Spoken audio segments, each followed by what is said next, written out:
जानते हैं कि वो भी बहुत इम्पॉर्टेंट है, उसमें ऑयल है, गैस है, कोल के जो हमारे पावर के लिए यूज़ होते हैं, तो ये इसको हमने सेकंड कैटेगरी में रखा। फिर आपको पता है कि एक्सपोर्ट ओरिएंटेड इंडस्ट्रीज़ जो हैं तो ज़ाहिर एक्सपोर्ट्स होंगी तो हमारे इनफ्लोज जो हैं वो बेहतर होंगे और उसके नतीजे में हम और ज़्यादा इंपोर्ट्स कर सकेंगे। तो फिर हमने उसके ऊपर भी एक्सपोर्ट ओरिएंटेड इंडस्ट्री को फैसिलिटेट करने के लिए उनके लिए भी कुछ हमने प्रायोरिटी सेट की और हमने कहा कि जो एक्सपोर्टर्स हैं वो जो इंपोर्ट्स करेंगे तो उनको भी प्रायोरिटी दी जाए ताकि वो अपना बिज़नेस जो है वो कंटिन्यू रखें और उसके नतीजे में हमारी एक्सपोर्ट नेगेटिव इम्पैक्ट ना आए। तो ये इसके अलावा हमने जो है वो एग्रीकल्चर रिलेटेड जो है, क्योंकि बहुत सारी हमारी इंपोर्ट्स जो हैं वो एग्रीकल्चर रिलेटेड होती हैं और अगर हमारी जैसे डोमेस्टिक एग्री इंडस्ट्री है वो अगर अफेक्ट होगी तो उसके नतीजे में हमें और ज़्यादा इंपोर्ट्स करनी पड़ेंगी। तो उस चीज़ को, उस इशू को एड्रेस करने के लिए हमने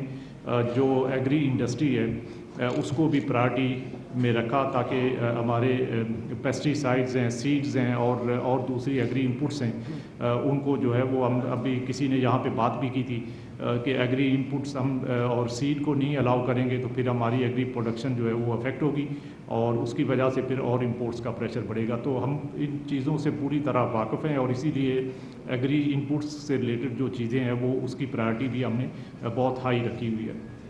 और फिर उसके बाद जो अगर हमारी कैपेसिटी टू एक्सपोर्ट है वो तभी बिल्डअप होगी जब हम और जो हमारे एक्सपोर्ट ओरिएंटेड प्रोजेक्ट्स जो अंडर कंस्ट्रक्शन है वो उनको हम कंप्लीट करेंगे। तो इसलिए हमने कहा कि अगर bulk of the machinery already आ गई है, कोई 75% उससे ज़्यादा मशीनरी लग चुकी है और कुछ मशीनरी अभी आने वाली है, तो हम उसको भी फैसिलिटेट करें और उन प्रोजेक्ट्स की टाइमली कंप्लीशन करवाएं ताकि उसके नतीजे में वो प्रोजेक्ट्स जब कंप्लीट हो जाएं तो फिर उस से एक्सपोर्ट्स होना शुरू हो जाए। तो एक हमने ये कहा कि 25% तक अगर कुछ प्रोजेक्ट्स जो अंडर कंस्ट्रक्शन उनकी मशीनरी नहीं आई तो भी बैंक्स उसको प्रायोरिटी दें ताकि वो मशीनरी भी आ जाए और प्रोजेक्ट्स कंप्लीट हो जाए। तो ये चीज़ें तो हमने प्रायोरिटाइज करने की कोशिश की और फिर हमने कहा कि उसके बाद बैंक्स के पास लिक्विडिटी अगर अवेलेबल होती है और हमारे पास फर्दर इनफ्लोज आते हैं और एफएक्स अवेलेबल है तो बाकी चीज़ों को भी फैसिलिटेट करें। इसका बिल्कुल ये मकसद नहीं है और ना ही हमारी ये इंटेंशन थी या है कि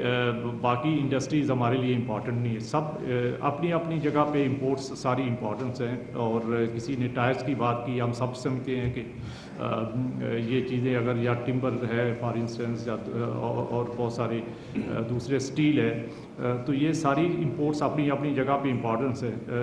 इनकी है और हमें इसको फैसिलिटेट करना है।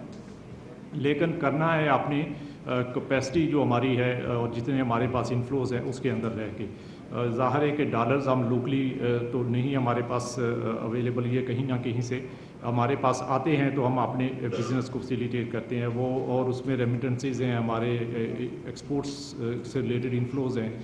और बाकी हमारे जो फॉरेन लोन्स हैं और दूसरी चीज़ें। तो जैसे जैसे ये इनफ्लोज आते हैं तो हम हमारी कैपेसिटी टू सपोर्ट जो है वो बढ़ती जाती है। तो इसलिए हम अपनी कैपेसिटी के ऊपर भी फोकस कर रहे हैं और साथ साथ कुछ जो इंपोर्ट्स हैं उनको भी थोड़ा सा एडमिनिस्ट्रेटिवली इंटरवेंशन कर रहे हैं ताकि वो एक रीज़नेबल लेवल पे रहें। तो इसमें मैं समझता हूँ कि अभी तक जो डिस्कशन हुआ है उसमें बहुत सारे बड़े अच्छे अच्छे प्रपोजल्स हैं। हम इनको बिल्कुल, मैंने खुद भी नोट कर लिया, हमारी टीम ने भी नोट कर लिया है और इंशाल्लाह रेस्ट अश्योर्ड कि हम